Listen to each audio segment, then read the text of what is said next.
Roswell Park has a new warrior in their ongoing fight against cancer. He has the title of Physician-in-Chief. Dr. Michael Wong was introduced earlier this week and is here with us now. Dr. Wong, welcome to Western New York, and thank you so much for coming in. Great, my pleasure. It's an honor to be here. So before we talk about this title and kind of your hope for the future through this new role, tell us a little bit about yourself. Where do you come to us from?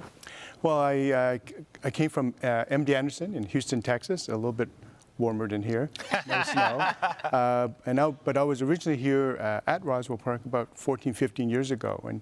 And from there, I went to Los Angeles, the time at the University of Southern California. And when I was asked to come look at coming back here, I said yes. So you have that interesting perspective of actually having been here, been at Roswell, left, come back 14, 15 years. I imagine things are very, very different. Can you talk about maybe some of the top differences that you noticed coming back 14, 15 years later? Well, first of all, there's a vague familiarity with the place, but I'm always lost because there's so much building going on. There's development in the area. It's great to see the infrastructure really sort of changing. But what it hasn't changed is sort of, I think, Roswell's special secret ingredient, which are its people. And I have to tell you, when I came to interview, I walked to the front doors, and immediately I saw that the people who worked there were mission directed, right? They were there to look after patients who had cancer. They were dedicated, motivated, and for me, that was that's you can move the world with that. That's right. Well said. So what does this new title entail? What are some of the things you'll be doing? Well, Physician-in-Chief is basically coming in, and I see it as an opportunity to put in the processes, the infrastructure, the methodology, so that everyone becomes successful, to work at the top of their ability and to really realize sort of the best potential. And in doing so, whether you're a researcher, someone who works in facilities, whether you're a nurse or a doctor, what happens there is we do the best we can to get the best outcomes for our patients. It's really something fantastic. It's an honor and a privilege to do that. To have that position, I imagine, at this time is probably pretty exciting, especially being a part of a facility, an organization, a hospital like Roswell, because you are leading sort of in the cancer research, in the cancer treatment. It's got to be a pretty exciting time to be leading in your position there.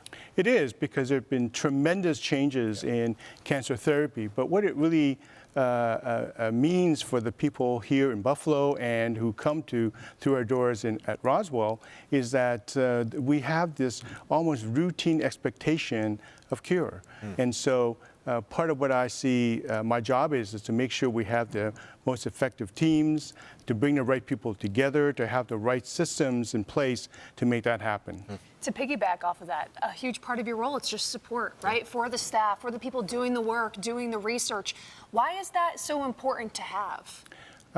Because, you know, in order for things to happen, you have to bring people together to sort of, drive the solution for that patient.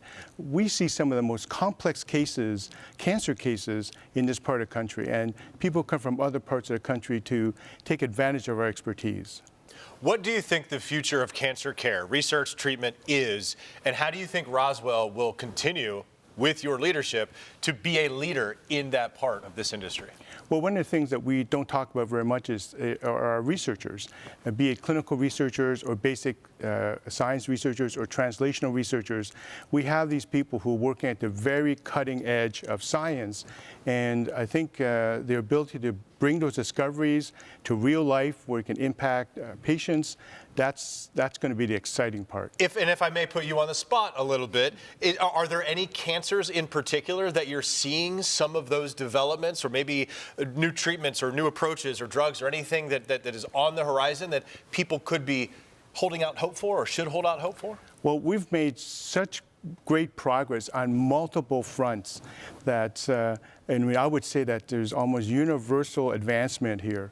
And I think for every cancer, even some that were thought to be incurable, we now are making tremendous inroads. And that information and those possibilities change every day. It's really, truly an exciting time to be in this position and truly a very hopeful time for the people of Buffalo. Yeah. Wonderful. Dr. Wong, welcome back. Thank you so much for coming on and sharing everything with us. Thank you very much for having me. Thank you. Appreciate it.